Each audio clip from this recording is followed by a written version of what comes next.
want to advertise here, because obviously many people do visit English now, I will know what the process is. I will know how to go about doing it. Okay. Yeah. I mean, I've visited the site a few times, know a lot, so I'm not really talking about. Yeah. Okay. So this goes back to the ability for somebody to land on the site and go through a smooth journey to get to where they want. So there's both valid points there in terms of the first question our friend asked was, what is it about?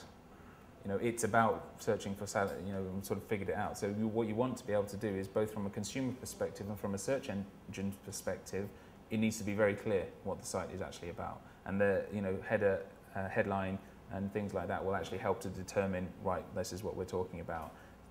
The point that's been made there is that if that is a core focus for you in terms of advertising, is that people that are looking to advertise should be taken to a different page. We talked about it before in terms of segmenting out the various, because you offer so much, is that when you come to the homepage, there's lots of choices to be made. The more choices you give somebody, the less likely they are to make one. So you want to be able to start to segment out each of the areas and drive traffic to those specific pages, which we've talked about before anyway.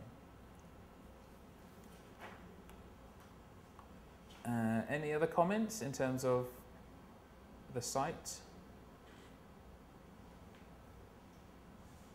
Can't see anything, can you? What's this?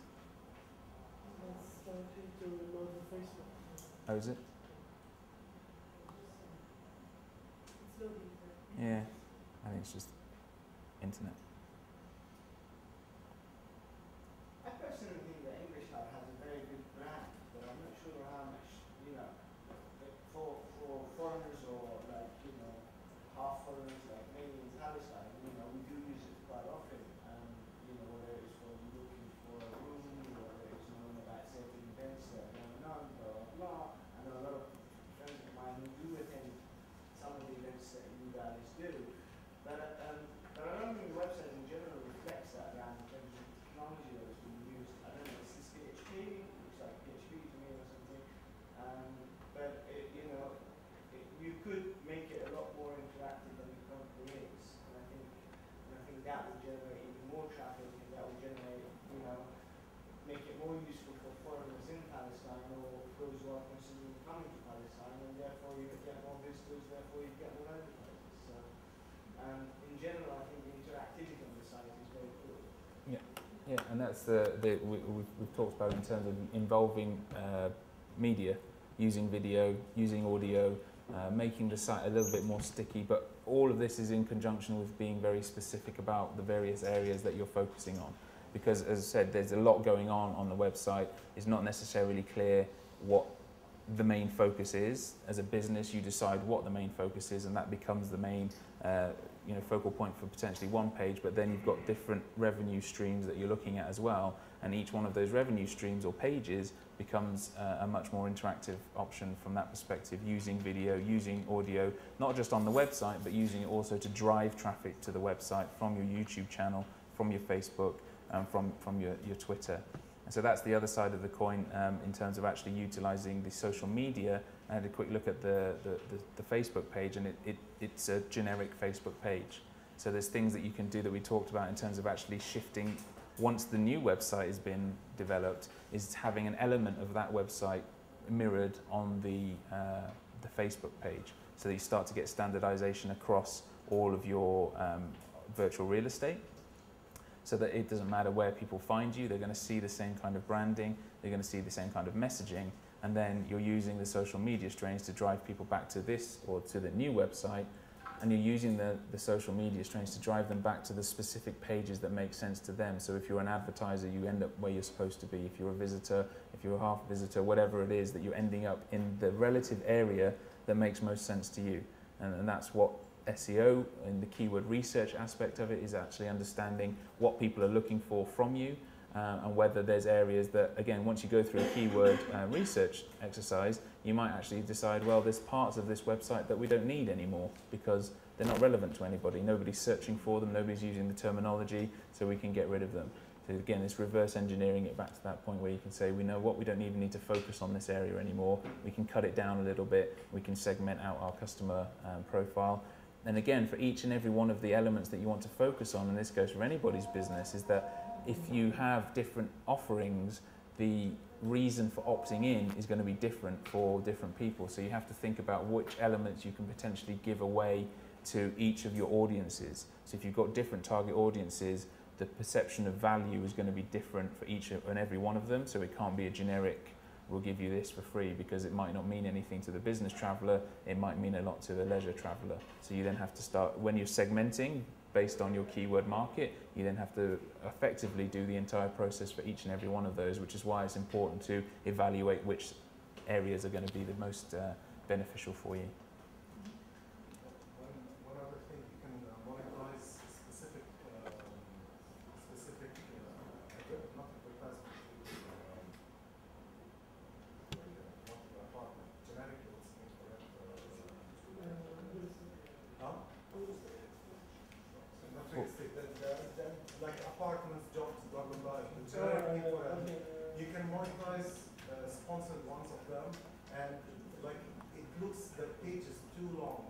You can cut it to a single page and have a rotating thing that has sponsored ads, where it's the site where you do the triage what somebody's interested in, like whether it's jobs, it's apartments, it's whatever, rather than having it dumped on the screen. It looks very similar to Craigslist to me, and Craigslist is a very popular site, but it has a shitty design. I mean, don't take it the wrong way. I mean, this is a popular site, but it needs an upgraded design.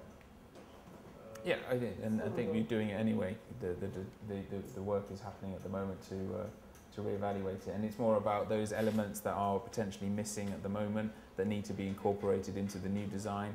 And again, in terms of the domain name is a very important one in terms of when you're thinking about email marketing in the future, based on what I learned during this week about the problems with .ps domains, that it's worth considering, moving to a .com. From that perspective, because you're not going to run into the same kind of problems. I say once you get blacklisted, it's difficult to become unblacklisted, basically. So best to avoid it from that perspective. Anything else from anybody want to comment or feedback that they might find useful for it? From me. We talked about earlier about testimonials. We talked about video. We talked about why should I trust whatever advice you're giving me. So questions that foreigners specifically might have before coming to Palestine, especially So I think more on building the credibility of the English brand, which is credible. I mean, as I said, the brand is very, very well known. It's a very good brand. I think reinforcing the credibility of English brand through whether it's testimonials and I think maybe perhaps adding other features as well. Because I remember, I think one time I tried to print something out. I don't think we have the option of printing. So if you go into one of these events or articles or whatever, you have the option of printing the details. I don't think we do. And I have tried to remember, I guess perhaps you could make it a little bit more user friendly by people to print what's going on. Perhaps they do now. I haven't visited the site in a while. We're all online here, no printing, save the planet, no paper-based, all online. Shouldn't be printing it out. Well, I mean, if you look at an event like this, this is a print icon? Maybe you can do You can print. I think what you're also missing is probably, I don't know if you have it, is basically be able, because you have Facebook and you can share it on Facebook. Maybe instead of printing, you can have it linked to your social media by having a share button, which you share, like, and then you share it on your Facebook. Yeah, well, it's loaded that now. Yeah.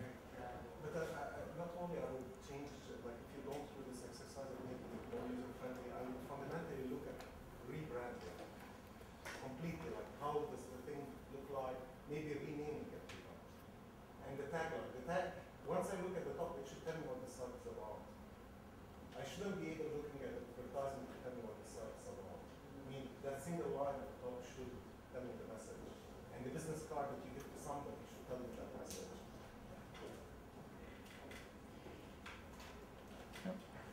And this is using SEO Quake on the left-hand side now. This is just in terms of when you're evaluating your existing site. If you download the SEO Quake plugin, you get this kind of information. We talked about what PR is, so you already, PR4 is a good site. It gets, yeah, it's a good ranking to have. What that does is that means that you have value to offer to advertisers. When you're talking from an online perspective, you can pitch confidently that you have a credible, well-respected website, and that's why people should, you know, advertise on there. It's not just about traffic numbers, which you obviously have traffic as well, which is, you know, great, because then you've got a double-pronged attack to potential advertisers to come and actually advertise on you. What this is talking about here is index pages. So you've got 31,500 index pages in your site, which again, it's not just about increasing the numbers, but the more that you have, the better. And what you want to start to look at is start to interlink your pages internally, because from an SEO perspective, this is good as well, because you start to have anchor text, which is specific keywords, and they hyperlink back to other pages within your websites, and this helps with ranking. Cache, don't you need to worry about most of these things. Linking, the one thing I would say here, this one is Yahoo link domain. This you want to increase. This is about SEO in terms of actually having other sites linking to your site, other credible sites linking to your site, so that you start to rank higher when you're looking at specific keywords. So that's, again, for anybody here, if you download this particular tool, you can quickly look at what's happening on your site at the moment. The rest of it I wouldn't worry about too much. The age is something that is potentially interesting to anybody that's looking at establishing a new brand or establishing a new website or building a new website within their business, because age domains do hold quite a lot of kudos within the search engines. And again, like I say, you can then go in and see what those domains were actually utilized for previously, and you can take advantage of that. Then one of the buttons that's actually very useful is the info, because this basically shows you exactly what is going on from an SEO perspective in terms of your title, your keywords, your description. Now, as I said, the keywords, previously, this is what people used to do, is that you've got a lot of keywords in there, which means that you're not focused on any particular area. So when it comes to an SEO perspective, Google used to not understand what's going on. It doesn't actually look at meta keywords anymore, so it's not as important. The meta description is quite important. It doesn't affect your actual ranking, but you know, when you see the search results on the search page, the description is what appears underneath the actual link. Now, this is an opportunity to tell people what to do next. Rather than telling them what you're about, you want to say, click here to get extra, do this to get that, do something. Because again, that, if you're appearing in a list of 10 on Google, when you tell people to do something, they do it. If everybody else just tells them what they're on about and it says, click here for more information, people click. So it's an opportunity to actually say, do something. It's another call to action, basically, to get people to take action. So it's usually, well, it is very important to make sure that your meta description is actually applicable to what you're doing and what you want people to actually do next. Internal links is what we were talking about previously. You've got 31,500 pages. Internal links helpful for SEO perspective in terms of actually having anchor text on one page that sends you back to another page within your website, and likewise that you can start to build an internal network. This counts towards SEO rankings. And then external links. This is slightly different from the Yahoo links in terms of you want to increase this number as well, because external links is all about other sites ranking you or basically backing up the fact that you're about a specific subject. This used to be important previously, what we talked about before, keyword density. Again, it shows you what kind of words are being used. It doesn't matter as much now from a ranking perspective, but it's good to understand what you're actually doing. And it comes back to content as well, in terms of what you're actually putting onto your site. You can start to see where your content focus is going, and so you can start to say, well, okay, well, we don't want to be including so many words. You know, like offered is your highest keyword. It doesn't have any impact on your rankings, but it means, you know, you can start to see where the focus of your site and the focus of your content is going. And then it just goes into much more long tail keywords from that perspective. And this is what we talk about in terms of SEO and keyword research, is that when you're looking at ranking for keywords, is that sometimes the most obvious keyword is going to be very competitive in a particular niche. So you want to start thinking about more long tail keywords in terms of what else or what additional phrases might people be utilizing to find the services that we offer. And so you start to see, right, well, within our in our content, we're putting in the same kind of 1, 2, 3, and 4 word phrases to back that up from that perspective. And then also, very importantly, from on-page perspective, when we talk about SEO, there's an 80-20 split between on and off-page. So when you're looking at on-page, that's 20% of the value of SEO. 80% is off-page, and that's where most of the focus goes. But when you're talking about on-page, is that you want to make sure that your title and URL are keyword loaded. At the moment, you've got home on there. People won't be searching for the word home unless they're looking for a home, which you don't necessarily provide. So people leave it. Some people just have home as that's it, and that's why your title isn't matching your URL, and then the page title isn't matching the page name, and then your content isn't matching the keywords that appear in the title and the URL. So those are the 4 things that you want to keep in line when it comes to your actual on-page SEO. We can recommend using something like WordPress for this type of website, because WordPress does it pretty much automatically for you if you use any of the SEO plugins. Yeah. So would you not recommend using a blogging platform like WordPress? I do. I highly recommend, we've spoken about it as well, I recommend WordPress as the site of choice. The sites that my company builds for people are WordPress based, just because Google loves it. It's easy to use for non-technical people in terms of updating content and keeping it fresh. And it's easy to download plugins, again, kind of like the Firefox Internet Explorer argument, is that people are continually developing and building plugins for WordPress, which range from free to chargeable to actually enable you to, now we want to take the business down this direction, right, we need a membership plugin. We go into the wordpress.org, type in membership plugins, and you take your pick from them. That's what we use as well at Nashua. I think we've now got a good team capable of using WordPress. The majority of CMS systems, open source CMS systems that are used in the country is Joomla, but we generally prefer WordPress for SEO purposes, and that's what we use for our clients as well. I highly recommend it because it's easy to use, but also from an SEO perspective, because it puts everything in the order that Google reads it, and so it by definition likes it from that perspective. So yeah, I would highly recommend WordPress. And the other side of it is that you've got then, WordPress provides the content management system and the background infrastructure, and it's flexible enough that you can then go to a developer or a designer and say, I want my page to look like this. They can design it as you want, and then you can stick it on the front as a skin or a template. So you get the best of both worlds then. So yeah, I 100% agree, WordPress. I advocate WordPress, definitely. Okay, so that, from my perspective, does anybody else want to comment at the moment on this one? We've got another one to run through just in terms of to see what else people think, and in terms of to start thinking along the lines of the 7 ideas, utilising some of the SEO Quake is the main tool that I would use for an existing website. A lot of the other ones that we talked about are for sites that are, or companies that are looking at establishing a new brand.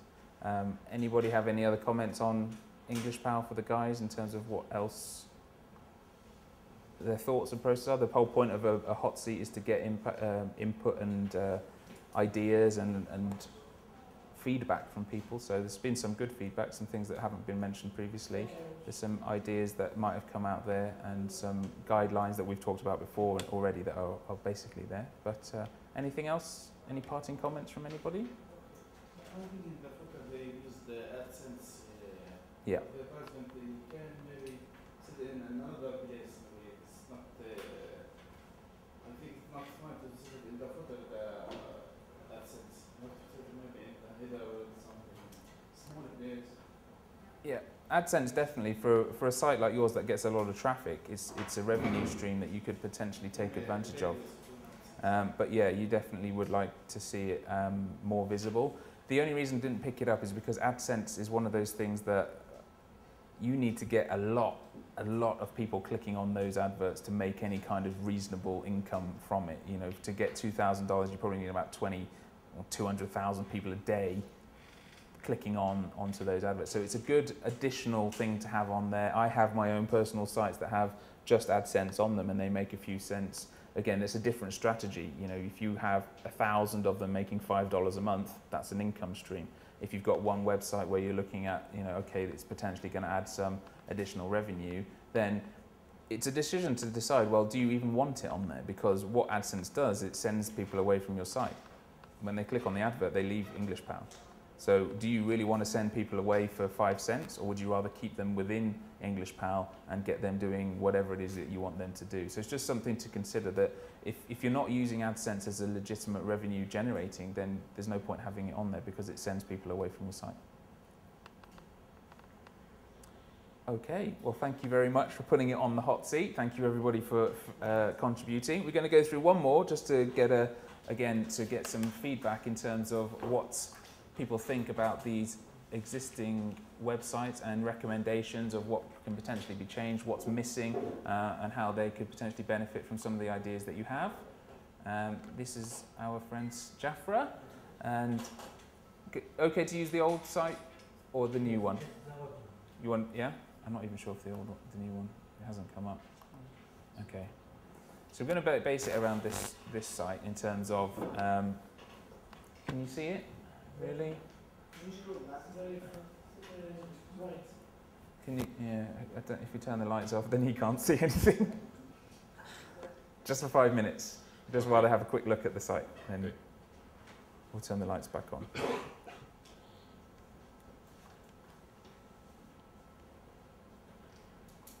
Okay. So it's an online, well, actually I won't say that. Part of the process. Okay, so we've got all the usual.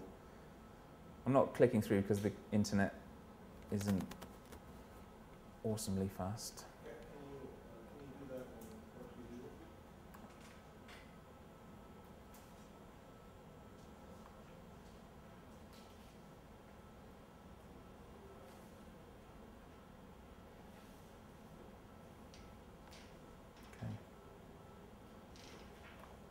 Okay, you can turn the lights on for the camera if you like.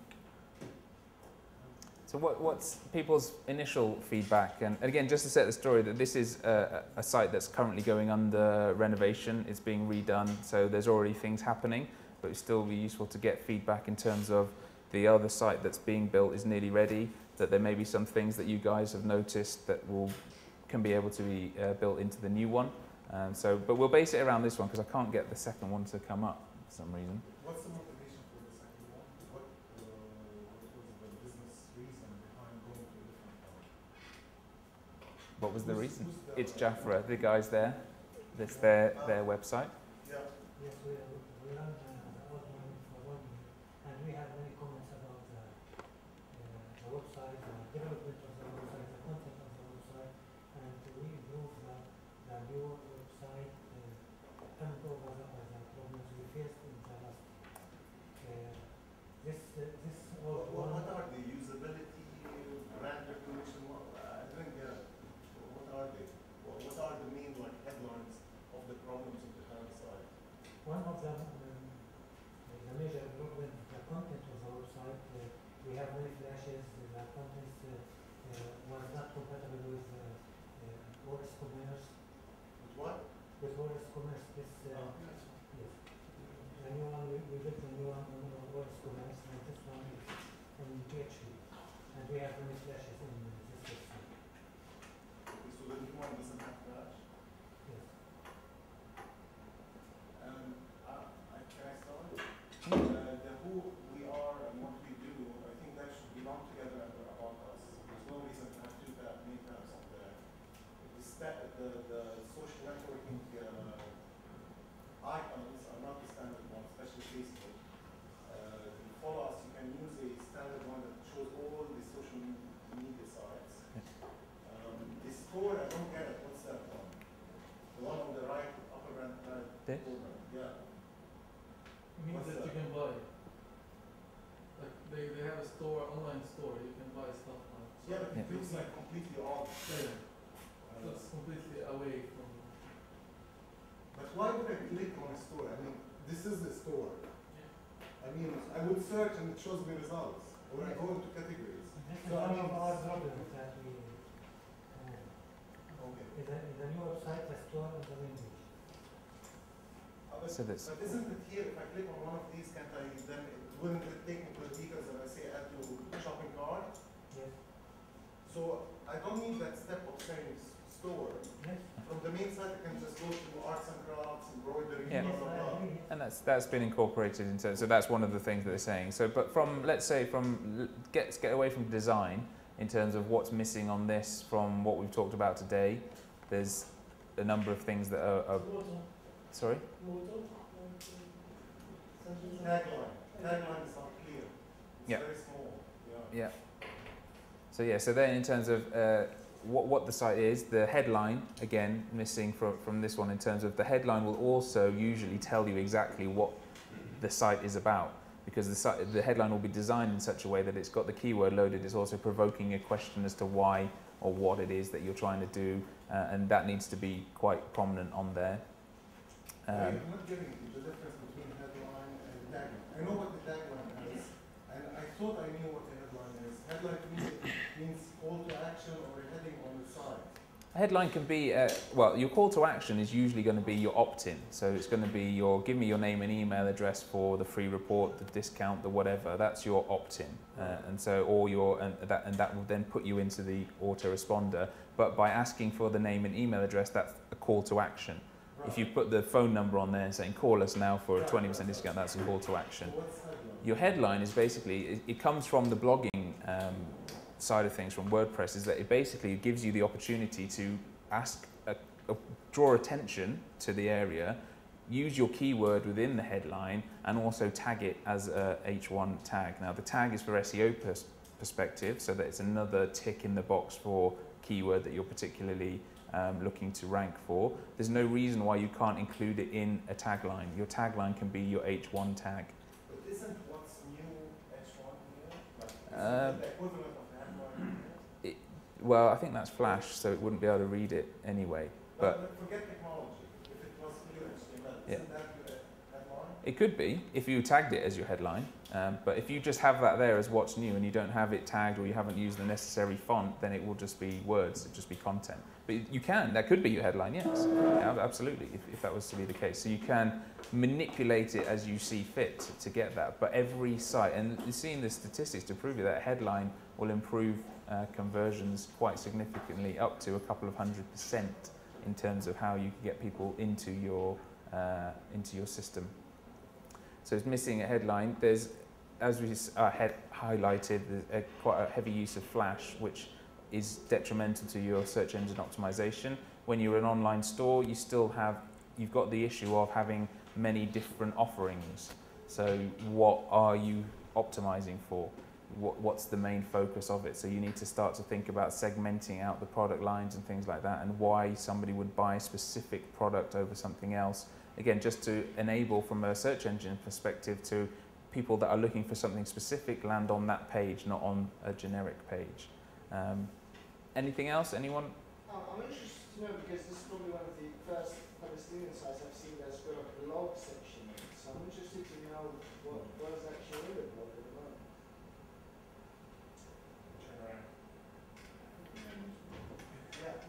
Yeah. I would like to know, is it about your sort of press releases or, and that's going into WordPress clearly. Yeah. So why can't you have the whole system as a blog site where WordPress is your CMS and you get away from Flash and forget about Flash. You can have an online store using WordPress, and you can have your blog. You can have everything. Yeah. And again, there's something that there's obviously some specific work that's already happened, but recommendation, when we had this discussion as well, is that they've already embedded the blog in there, so yeah, the whole site could be based around WordPress, and it takes out some of the issues. It also takes out the design issues, because you can start to template the designs of it. So, but having a blog on there is a great idea as well, because it gives you another opportunity to start communicating your message out there. You can start to get your blog posts ranked in search engines as well, so that increases your virtual real estate, which is all driving traffic back to your main site.